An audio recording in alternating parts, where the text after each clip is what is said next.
Hey guys, so today we're going to be looking at scary things that happened home alone. So yeah, let's just get right into the video. When I was young, I came home from a party in the middle of the night when my dad was out of town. I started making a midnight quesadilla when I heard someone cough in the basement. I yelled and ran outside and they took off through the backyard. Come to find out, my dad's ex-girlfriend's daughter stole her key to our house and came to rob us. She was busted a couple years later doing this to her sister-in-law. She was trying to rob them alone?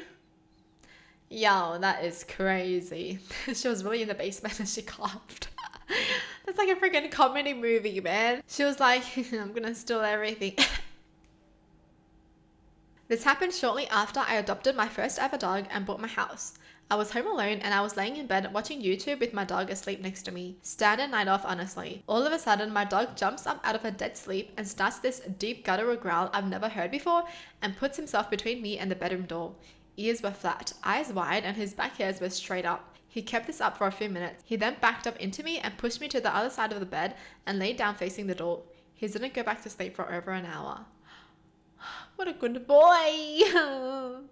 But like, who was that? You know, what happened? Did the dog scare them away? I think so. I'm in the shower when all of a sudden somebody starts pounding on the bathroom door. It sounded like punching and kicking, trying to beat the door down. I jump out of the shower and rip the door open, butt-ass naked and dripping wet. Turns out my dog was laying against the door waiting for me. He was kicking the door while he scratched an itch. How strong is that freaking dog? But this person said trying to beat the door down. Like, how strong is that dog? A dark shadow shaped like a person came out of the wall and moved across the living room and out the other wall at my apartment. Next morning, as I was leaving for work, the police were at the unit next door. My neighbor had passed away. That gave me the chills. That is creepy. So the neighbor came to visit them. Yo. Yo, that's scary. Kid footsteps running between the rooms on the floor above me. Like they were running upstairs kind of thing. What the hell? Honestly, if that happens often, I'm gonna have to know like the history of the house. Right. You're gonna have to like contact your real estate agent and be like, tell me everything. Someone tried breaking into my apartment. I worked for the police department at the time as a dispatcher, and while the junkie and my neighbor was trying to get in, I called 911 and let my coworkers know what was going on and that I was armed. At the time, I lived less than a mile from the police department. They got there quick. Turns out the guy was wasted and just had the wrong door. Wasn't trying to break in or do any harm. Was just getting mad that his key wasn't working and confused that there was a keypad lock on the door. Man was really like, since when did I have a keypad lock on the door? I awakened to this terrible crashing sound. It moved quickly all through the bedroom and then down the stairs. Then I heard it in the living room. Suddenly, everything was quiet. I turned on the lights and went downstairs clutching a broom. I looked all around and finally found my poor cat panting in the corner. He had gotten one of those fancy paper bags you could get at a clothing store hooked over his head, and when he couldn't get it off, I think he got scared and started running all over the place. This was the crashing sound. I took the bag off his poor head and took him to bed. Oh, the cat must have been so scared. Oh my gosh. But yes, this would definitely freaking scare me too.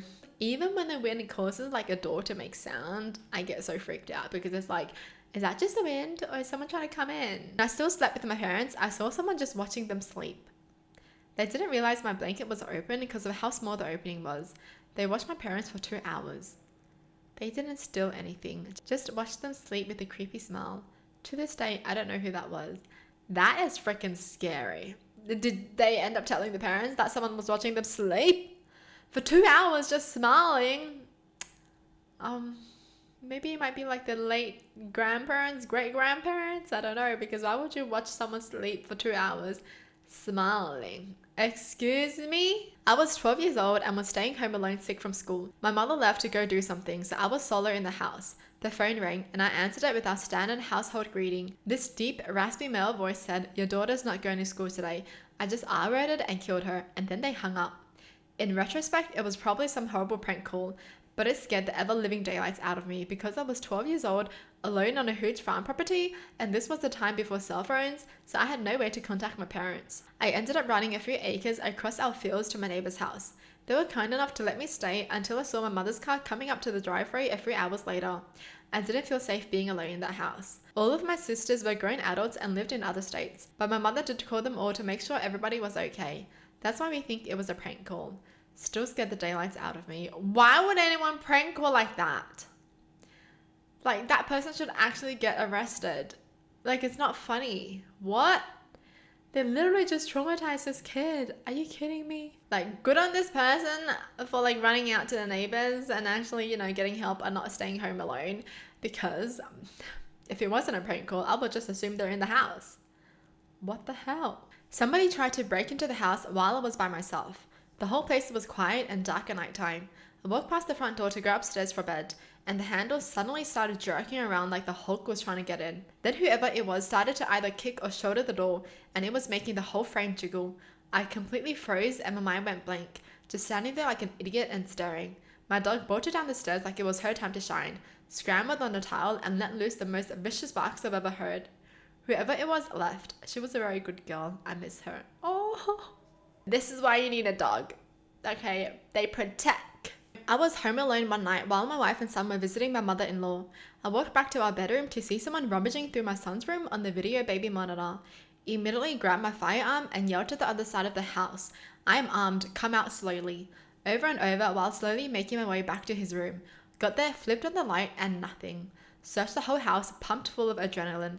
Finally satisfied I was alone, I went back to my room and the guy was back in the room. I took a closer look and I'm ashamed to say that I was looking at myself. The camera is a live feed on our Wi-Fi and I was streaming on a huge delay. I have never known it to do that and it has not done it since.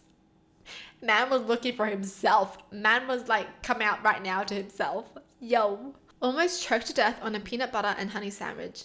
It was really bad. I couldn't breathe and needed the Heimlich. I went to the doorway and began slamming my back against the wood frame. Knocked the food enough that I could kind of breathe and the food made a horrible whistling sound. Eventually inhaled the food and my lung hurt for many weeks afterwards. Did they go to the freaking hospital? What? Oh my goodness, that's so scary. I was upstairs working while my boyfriend and our roommate were both at work. Heard what sounded like someone coughing and decided to go downstairs but didn't see anything. While sitting downstairs later, I hear the same noise, but also smell pot smoke. Open the curtains and there's literally a guy just standing there staring through the window gap. He just smirked and walked away, which made it even worse. I double checked all the doors and tried to calm down. When my boyfriend got home, he found a bunch of cigarette butts and the end of a joint with 2 empty Mountain Dew bottles right outside the window. I have no idea who the guy was or how long he was even there. No, I hate these, man. That's so scary. So they were just chilling there all along, just waiting for someone to come out, kind of thing. Well, that's it for the video. Hope you guys enjoy. Tell me in the comments down below what your thoughts are. And as always, thanks for watching. Hope you guys liked it. And I'll see you guys next time. Bye!